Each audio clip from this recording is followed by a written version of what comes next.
Alright, so let's try some climbs and descents now.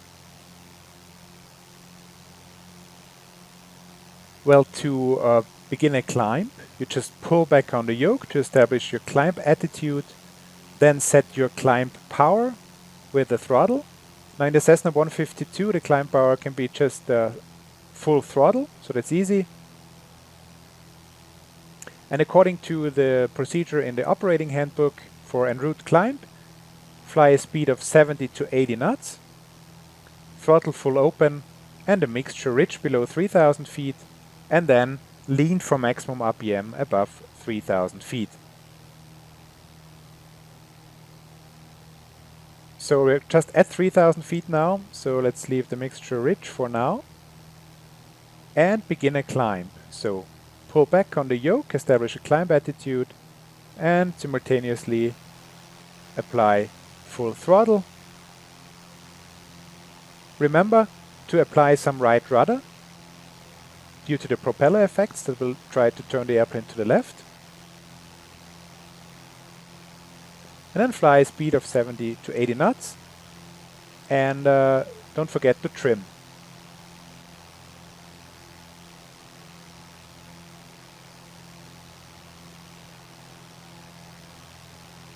So I'll just remove the yoke briefly so that we can see the turn indicator better, or the turn coordinator better. Now if I don't apply any rudder, you see the ball is a little bit to the left, so apply some right rudder to compensate for the propeller effects during climb.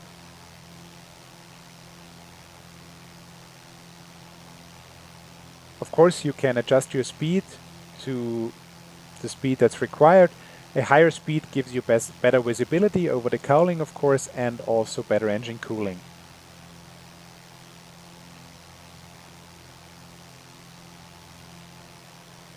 Okay, so that would be a normal climb.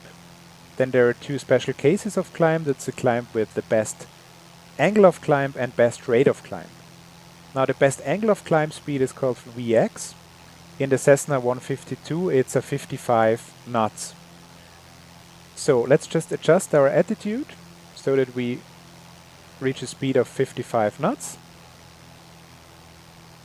Don't forget, just in a straight and level lesson, to always look outside. Make a mental image of the attitude and then look for any deviations from that and react quickly. So for 55 knots we'll have to pitch up quite a lot.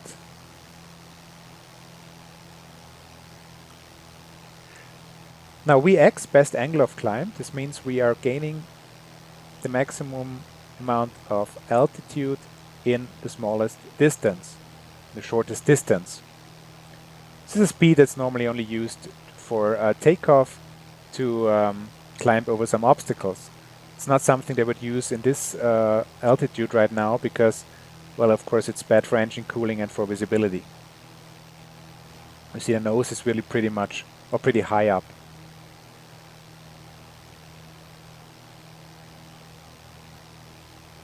Okay, the second speed is VY, best rate of climb. This will give us the maximum gain of altitude in the shortest time. And this is depending on the altitude, but at this altitude it should be roughly 65 knots in the 152. So let's adjust our attitude to 65 knots, and then we should see a maximum on the vertical speed indicator.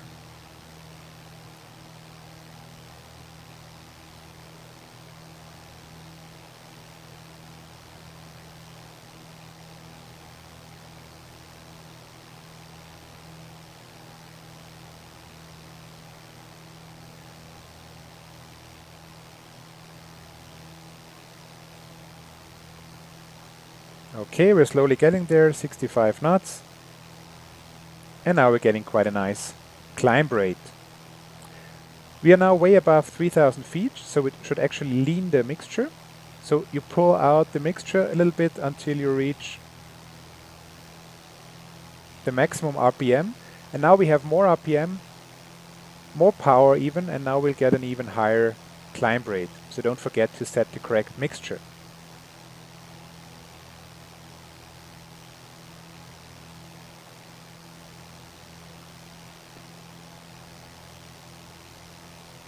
Alright, so let's stop our climb at 7,000 feet. One rule of thumb is to start your round out when leveling off 10% at 10% of your vertical speed. So if we're climbing now with, let's say, 800 feet per minute, then we would start our level off at 40 feet before our target altitude. So at 5,960 feet. So let's try this. Just now, and I'm now putting the nose slowly down to my level attitude. Keep the power where it is to gain a bit of speed.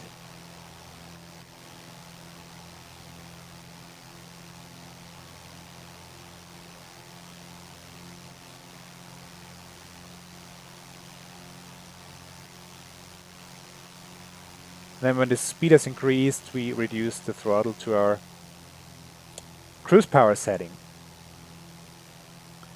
Alright, now let's try a descent. Now the descent checklist in the Cessna 152 handbook says mixture adjust for smooth operation, power as desired, and carb heat, full heat as required. So when the conditions are conducive to carb icing, so low temperature, but however this can be up to 25 degrees centigrade, moist air and low power settings, then just switch the carb heat to on. So normally you fly a partial power descent, so I just adjust my attitude, push the nose down a little bit and reduce my throttle. Don't forget to adjust the mixture from time to time, and if required, pull the carb heat to on.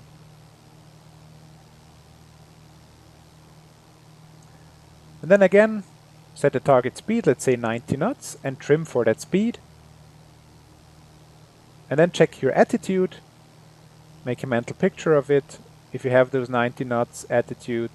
And then you'll notice immediately, like now, when you have a deviation, and you can react really quickly and maintain your desired attitude. Just like in straight and level flight, you should look outside as much as possible and only briefly cross-reference the flight instruments.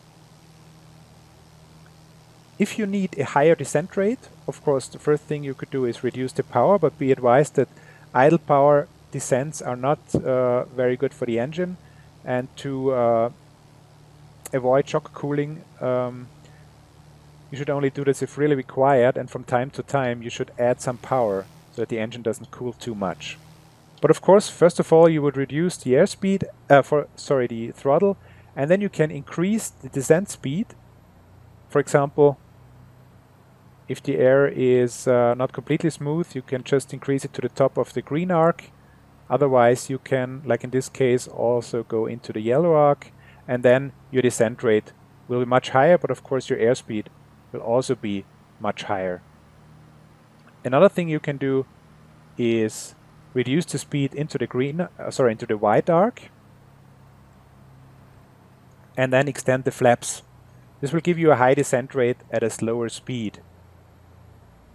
So, speed is checked, flaps 30, and then I'm flying a speed just at the top of the white arc, which will give me a nice descent rate as well. During a descent, if you bank, then the descent rate will increase. It's the opposite during climb, of course. If you bank, so if you fly a climbing turn, then your climb rate will decrease. Okay, so we're actually below 3,000 feet, so I'm pushing the mixture in again, and I'm doing my level off here.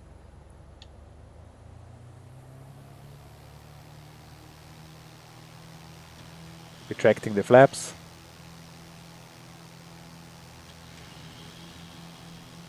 Increasing my power.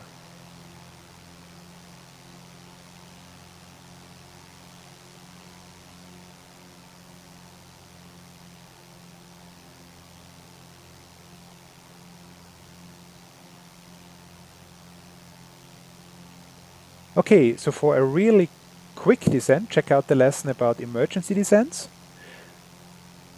But this now concludes this lesson. Thank you for watching, and see you next time.